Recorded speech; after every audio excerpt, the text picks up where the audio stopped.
many others who go through that process, I felt disconnected from the world around me. I needed to find a way to express my grief and loss and try to connect with other people who knew what I was going through.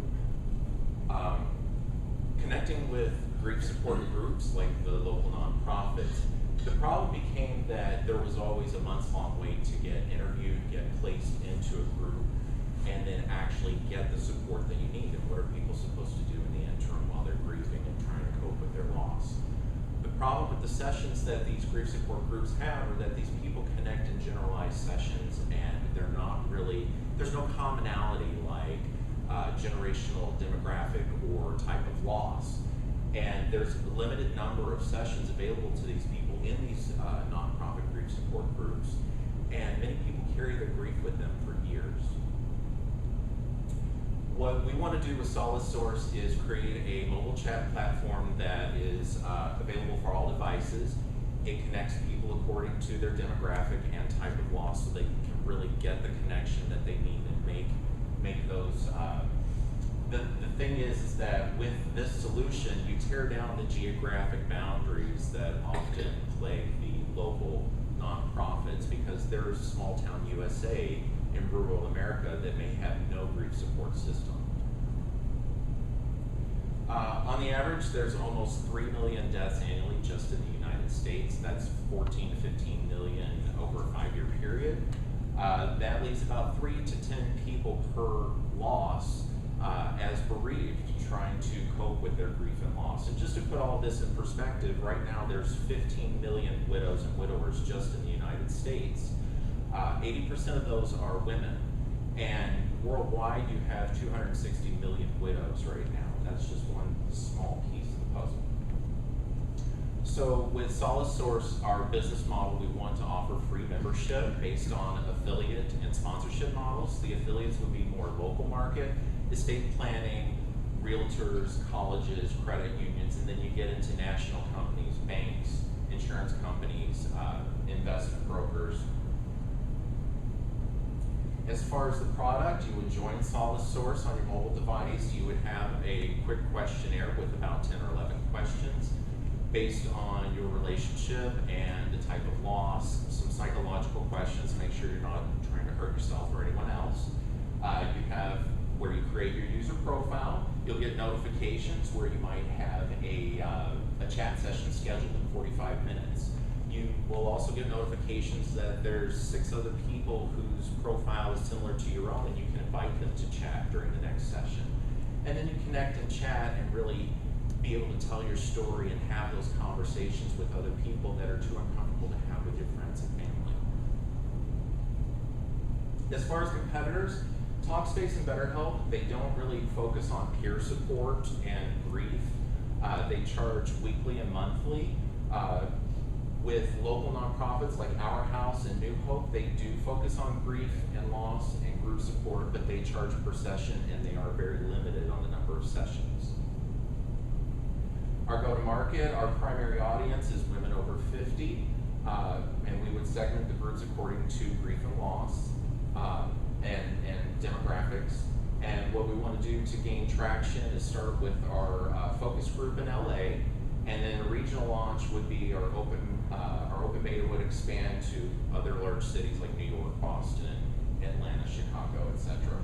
And we want to partnership with getting the word of mouth out. Therapy communities, college counselors, funeral homes, first responders.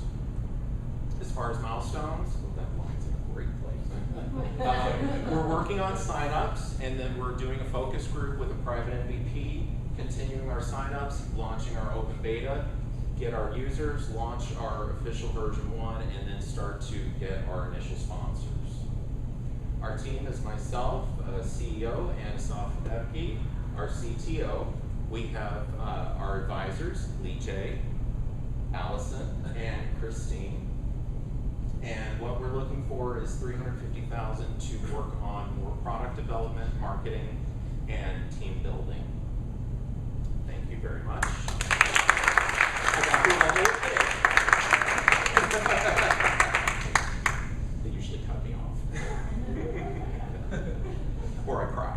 Great presentation. Have you done any testing of the MVPs to see if this is helpful, and any like psychological research to show your questions or setup is effective? A lot of the questions come from some of the support groups that are out there, and then there's also a lot. We've done a lot of like reaching out through social media and gotten a lot of feedback, especially from our primary demographic, women over 50.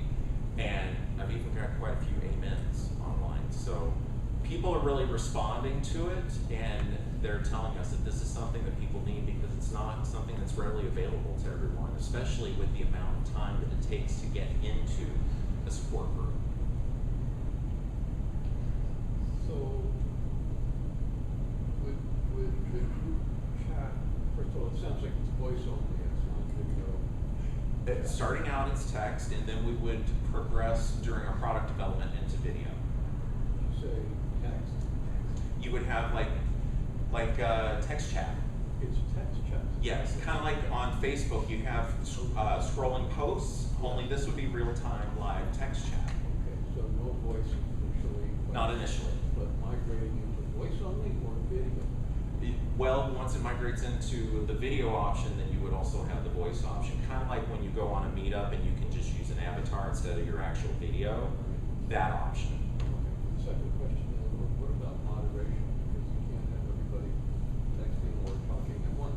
Correct. So the thing with moderation is that when you have the text, it basically will compile on the screen. But when you get into a situation where you have video and voice, then you have a system that I'm trying to develop, which is, I call it a hands-up system.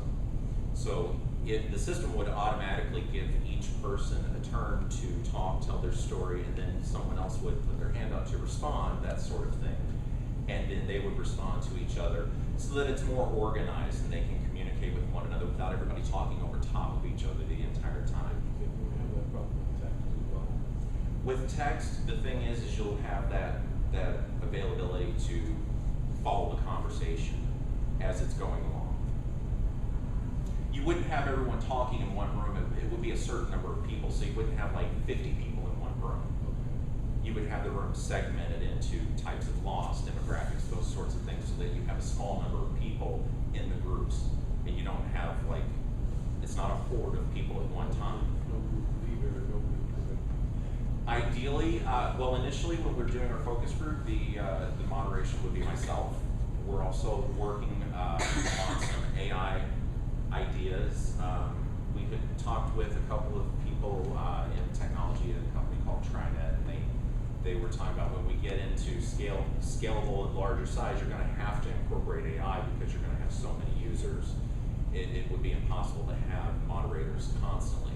But the thing is trying to initially get moderation so that you keep things on point, and then there are programs where you can train volunteers to participate. And so if, say, I participate in the program and then I volunteer to moderate at a certain time, you can utilize that. The AI actually is very useful because it takes the temperature of the dialogue in the room, kind of like a barometer. So it's more technical than I understand. Asaf understands it more than I do, but that's one of the things we're looking into also.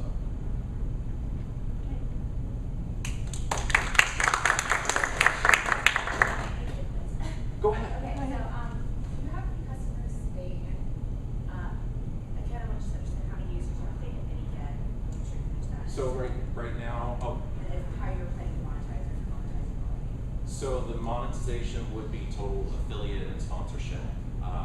There is a phase 2 that we're looking at to introduce a professional component on the back end, where those professionals would have an opportunity to, I call it host, but basically moderate a chat.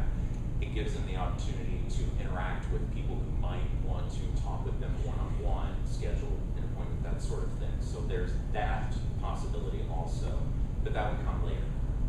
And then what was your first question? Oh, the users. Yeah. We have quite a good response on social media, and we've gotten quite a few signups. We've got enough now that it's possible to put together focus groups. So our first focus group is going to be on survivors of suicide. Yeah. Did you have another question?